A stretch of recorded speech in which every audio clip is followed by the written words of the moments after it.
Hello good morning guys, welcome to our new vlog Meenu Golu मुंडराल।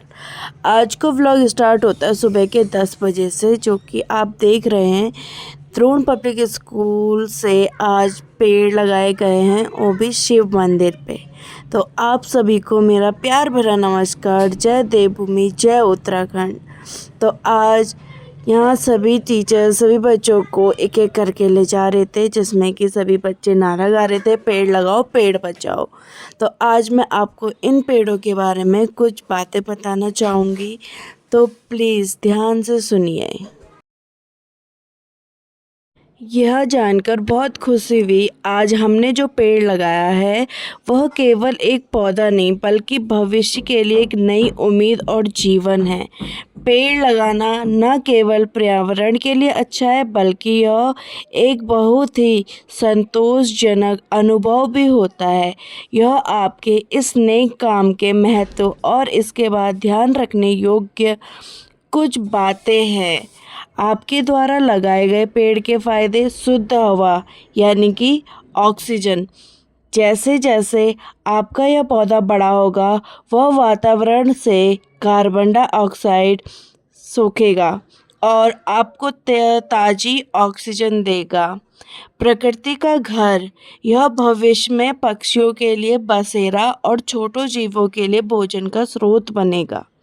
मिट्टी की सुरक्षा, पेड़ की जड़ें मिट्टी को मजबूती से पकड़ कर रखती है, जिससे उपजाऊ मिट्टी बहाने से बचती है। ठंडक और सुकून, पेड़ आसपास के तापमान को कम रखते हैं और इनकी हरियाली मानसिक शांति देती है।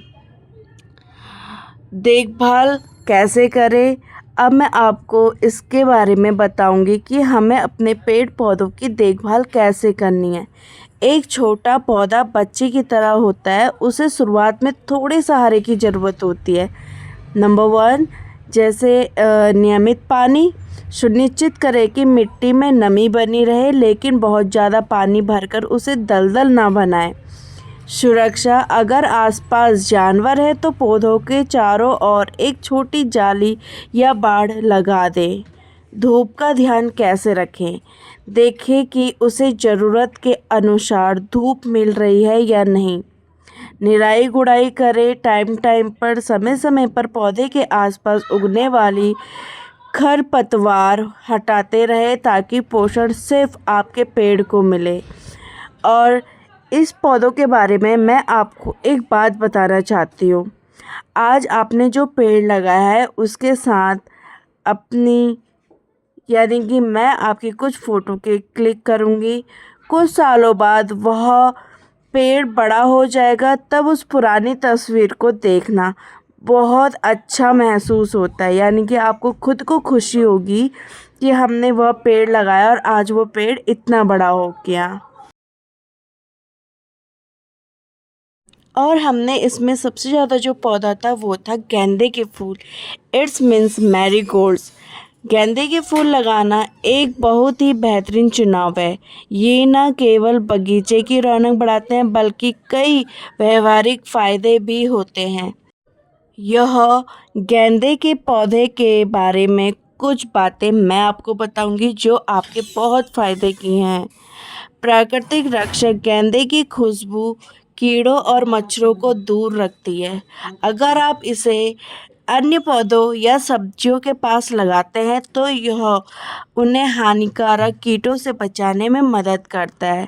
भारत में गेंदे के फूल का उपयोग माला बनाने में, त्योहार और पूजा पाठ में सबसे ज़्यादा किया जाता है। इसे सौभाग्य का प्रतीक माना जाता है। औषधीय गुण, गेंदे के फूल में एंटीसेप्टिक गुण होते हैं जो त्वचा की छोटी मोटी समस्याओं में काफ़ी मददगार साबित होते हैं। आप इन्हें आज ही लगाएं तो इनकी देखभाल में इन बातों का ध्यान आप ज़रूर रखें। गेंदे को खिलने के लिए रोज़ाना कम से कम 5 से 6 घंटे की सीधी धूप की ज़रूरत होती है। इसे ऐसी जगह रखें जहां अच्छी रोशनी आती हो। मिट्टी की ऊपरी सतह सूखने पर ही पानी दें। बहुत ज़्यादा पानी देने से इसकी जड़ें गल सकती है। कोशिश करें कि पानी सीधे जड़ों में दें। फूल या पत्तियों पर छिड़काव कम करें। जब पौधा थोड़ा बड़ा हो जाए तो ऊपर की कपोलों को हल्का सा तोड़ दें। इससे पौधा घना होता है और उसमें ज़्यादा फूल आते हैं। जैसे ही कोई फूल सूखने लगे उसे तुरंत काट दें। इससे पौधे की ऊर्जा नए फूल खिलने में लगती है। गेंदे के सूखे हुए फूलों को फेंके नहीं। जब फूल पूरी तरह सूख जाएं तो उनके बीजों को संभाल कर रख लें। अगली बार आप उन्हीं बीज से नया पौधा उगा सकते हैं। मंदिर में पौधा लगाना एक बहुत ही पवित्र और सकारात्मक कार्य है। मंदिर की शांति और पौधों की हरियाली मिलकर एक बहुत ही भक्तिमय वातावरण बनाती है। मंदिर के पौधों की देखभाल और उनके चयन के लिए अच्छा होता है। मंदिर के लिए ऐसे पौधे चुनें आध्यात्मिक महत्व हो और जो देखने में शांत लगे। इससे सबसे अच्छा इसके फूल भगवान हरि को अत्यंत प्रिय है और रात में खिलकर सुबह अपने आप झड़ जाते हैं। शुद्धता और सफाई का ध्यान रखें। मंदिर में पौधे को अच्छे से रखने का मतलब केवल पानी देना नहीं बल्कि उनकी पवित्रता बनाए रखना भी है। कोशिश करें कि सुबह स्नान के बाद ही पौधों को पानी दें या उनकी देखभाल करें। मंदिर के पास लगे पौधों के नीचे सूखे पत्ते या कूड़ा जमा न होने दें। गमले को साफ रखें और संभव हो तो उन पर गेरू या सफ़ेद रंग की से सजावट करें। यदि मंदिर में शिवलिंग या मूर्ति पर जल चढ़ाए तो उस पवित्र जल को नाली में बहने देने की बजाय पौधों की जड़ों में डालना एक बहुत अच्छा विचार है। इससे पौधे को पोषण भी मिलता है और जल सदुपयोग भी होता है। जैसे हम मंदिर की मूर्ति की सेवा करते हैं वैसे ही इन पौधों को भी जीवित देव मानकर पालें। जब इन पर फूल खिलेंगे तो आपको वही शांति मिलेगी जो प्रार्थना के बाद मिलती है। मिट्टी से रिश्ता जोड़कर देखिए, लोहे के इस शहर में भी सुकून मिल जाएगा। एक बीज बोकर तो देखिए, आपके हाथों में पूरा उपवन खिल जाएगा। तो ऐसे ही हमारे स्कूल के प्यारे प्यारे बच्चों ने आज पौधे लगाए खूबसूरती से और सब ने बहुत अच्छा सहयोग किया और इसमें सभी बच्चे एक एक करके पौधा लगा रहे थे और उसमें हल्का हल्का पानी डाल रहे थे। तो यहाँ पे हमारे संग राकेश सर जी ने काफ़ी मदद की, जो कि उन्हें मतलब हम कभी भी अपने प्रोग्राम स्कूल में लाते हैं तो वो हमेशा वहाँ आते हैं। अच्छा लगता है कि जब कोई अपने स्कूल में आता है, हमें कुछ समझाते हैं, किसी चीज़ के बारे में बताते हैं, तो ये सब देखकर सुनकर काफ़ी अच्छा लगता है। हमेशा हमारे साथ सहयोग करते हैं और ऐसे ही उन्होंने आज बच्चों को सिखाया कि पेड़ों को जब भी लगाएं तो उनको जड़ें कभी मतलब उनकी दबा के नहीं, उनके किनारे किनारे दबाव करें और जो उनके बीज हैं उनको नर्म हाथों से सेकें। ऐसे ही यहाँ पे मैम हमारे संग हेल्प कर रही थी और बच्चे भी मैम की हेल्प कर रहे थे और यहाँ पे बच्चे अपने अपने गमलों में उन्होंने पन्नियाँ पहले ही निकाल दी थी, तो बच्चे भी काफ़ी एक्साइटेड थे कि हमें आज कुछ नई चीज़ें देखने को मिल रही है, सीखने को मिल रही है। और हमारे संग यहाँ प्रिंसिपल मैम ने भी बहुत मदद की। यह है जैविक आहार, यानी कि एक खाद है जो हमारे पेड़ पौधों को जीने के लिए 6 महीने तक मतलब उनको अच्छी खासी खाद बना देता है और देखभाल अच्छी हो जाती है। तो ये भी लाया गया था और बता रहे थे कि ये सभी पौधों में डाल देंगे तो ये अच्छा हो जाएगा। यहाँ पे कुछ बच्चों ने पेड़ों को ज़्यादा दबा दिया था तो इसलिए मैम उसको सही कर रही थी और मैम ने वो अच्छे से लगा के उसको सेट कर दिया था और बाकी बहुत अच्छा रहा। आप देख सकते हैं हर कोई एक दूसरे की मदद कर रहा था। तो ये हमारे प्यारे प्यारे बच्चे और यहाँ पे मैं भी कुछ हेल्प कर रही थी, मैं गुड़ाई का काम कर रही थी। तो आप देख सकते हैं मैंने गमलों में किया था और मैं बच्चों को भी बता रही थी कि उसको ज़्यादा टाइट ना करें, हल्के से करें। ऐसे ही बच्चों और पौधों का रिश्ता बहुत गहरा होता है और प्रेरणादायक होता है। जब एक बच्चा अपने नन्हे हाथों से मिट्टी खोदकर बीज या पौधा लगाता है तो वह केवल एक पेड़ नहीं लगा रहा होता है, बल्कि वह जिम्मेदारी, धैर्य और प्रेम का पहला पाठ सीख रहा होता है। बच्चों के लिए उनके द्वारा लगाया गया पौधा एक खिलौना जैसा होता है, बल्कि एक दोस्त जैसा होता है। उसे वो जिस तरह लगाएंगे उसी तरह उसको पानी देंगे, उनके संग रोपण करेंगे। तो यहाँ पे मैं भी बोल रही थी मैम को कि एक दो फ़ोटो मेरी भी बच्चों के संग खींच दो, तो हमने भी यहाँ थोड़ा फ़ोटो खिंचवाया। फिर जैसे जैसे बच्चा बढ़ता है वह अपने पौधे को भी बढ़ते देखता है। यह उसे यह समझाने में मदद करता है कि जीवन कैसे विकसित होता है। जब बच्चा देखता है कि पानी न मिलने पर पौधा मुरझा जाता है तो उसके मन में दया और देखभाल का भाव जागता है। वह दूसरों की ज़रूरतों को समझता है।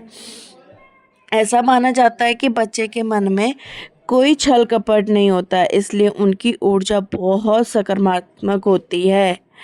मंदिर जैसी जगह पर जब बच्चे गेंदे या तुलसी जैसे पौधे लगाते हैं तो वह स्थान और भी जीवित हो जाता है। सीखने का अनुभव, मिट्टी में हाथ डालना, बीज को चुनना और फिर रोज़ उसमें पानी डालना, यह सब बच्चों के मानसिक और शारीरिक विकास के लिए बेहतरीन गतिविधियाँ होती हैं और उन्हें काफ़ी अच्छा लगता है। जैसे यहाँ बच्चे पानी डाल रहे हैं और सर उनकी हेल्प कर रहे हैं कि पौधों में कितना कितना पानी डालना है शुरुआती में और बाद में कितना। बच्चे और पौधे दोनों को खिलाने के लिए प्यार, धूप और सही वातावरण की ज़रूरत होती है। अगर इनकी जड़ें मजबूत हो तो भविष्य सुंदर और छायादार होता है। एक बच्चे द्वारा लगाया गया पौधा इस बात का प्रमाण है कि वह आने वाले कल पर भरोसा करता है। यह दुनिया को बेहतर बनाने में की उसकी पहली कोशिश होती है। मिट्टी में सने बच्चों के हाथ को खिलखिलाते हुए पौधों के फूल, यही प्रकृति की सबसे सुंदर तस्वीर होती है। फिर यहाँ पे हमने कुछ साफ़ सफाई की, जैसे जैसे मिट्टी हो रही थी तो मैंने भी यहाँ पे थोड़ी हेल्प की, बच्चों ने काफ़ी ज़्यादा मदद की और यहाँ पे गमले लगाने में हमने साइड किया। तो कई बच्चे झाड़ू भी लगा रहे थे और मैं गमलों को यहाँ पे साइड कर रही थी ताकि बच्चों की थोड़ी सी हेल्प हो जाए। और यहाँ पे आप देख सकते हैं कि हमने कितने अच्छे से यहाँ पे पौधे लगाए हैं और बच्चे भी यहाँ झाड़ू लगा रहे थे, हेल्प कर रहे थे एक दूसरे की। और यहाँ पर देखिए, जब बच्चे और उनकी मैम मिलकर मंदिर जैसे पवित्र जगह की साफ सफाई करते हैं तो यह दृश्य केवल सफाई का नहीं बल्कि संस्कारों के बीजारोपण का होता है। यह एक सामूहिक सेवा है जो अनुशासन और श्रद्धा का अनूठा मेल पेश करती है। तो यहाँ भी मैं भी बच्चों के संग पानी दे रही थी, उन्हें बता रही थी कि बच्चों जब भी आप पौधे लगाओ तो पानी को इस तरह देना है, एकदम से जड़ में नहीं फेंकना है और ना ही पौधों में फेंकना है। तो उनको हाथों के सहारे से पानी दे। यहाँ पे सर और बच्चे एक पत्थर को निकालने की बेहद कोशिश कर रहे थे, तो मेहनत भी अच्छी रही और निकल भी गया था। बच्चे शब्द से कम और देखकर ज़्यादा सीखते हैं। जब वे अपनी मैम को झाड़ू लगाते या पोछा करते देखते हैं तो उनके मन में किसी भी काम को छोटा ना समझने की भावना पैदा होती है। मैम बच्चों को टुकड़ियों में बांटकर काम सौंपती है। कोई सूखे पत्ते चुनता है, कोई धूल झाड़ता है तो कोई पौधों को पानी देता है। यह बच्चों को मिलजुल कर काम करना सिखाता है। बच्चों का उत्साह, सेवा में आनंद, मंदिर में सफाई करते समय बच्चों की ऊर्जा देखने लायक होती है। जब बच्चे निस्वार्थ भाव से काम करते हैं, बच्चे बिना किसी फल की चिंता किए पूरी लगन से सफाई करते हैं, उनके लिए यह एक खेल भी है और एक पवित्र जिम्मेदारी भी है। श्रद्धा का विकास भी है। मंदिर को साफ रखकर वे अनजाने में ही ईश्वर के प्रति अपनी कृतज्ञता को व्यक्त करना सीख जाते हैं। तभी तो बच्चों को देखा जाए तो वो मंदिर को स्वच्छ और सुंदर बनाने का विचार रखते हैं। यह स्वच्छता होती है वही ईश्वर का वास होता है। जब नन्हे हाथ और एक गुरु की एक गुरु की सीख मिलकर मंदिर को संवारते हैं तो वह स्थान स्वर्ग के समान सुंदर हो जाता है। तो आज की हमारी ये थी कहानी कि पौधों को लगाएं, उन पे ध्यान दें और कैसे उनकी सेवा करें। तो वीडियो अच्छी लगी हो तो लाइक कमेंट शेयर ज़रूर कीजिएगा। Thank you for my watching video.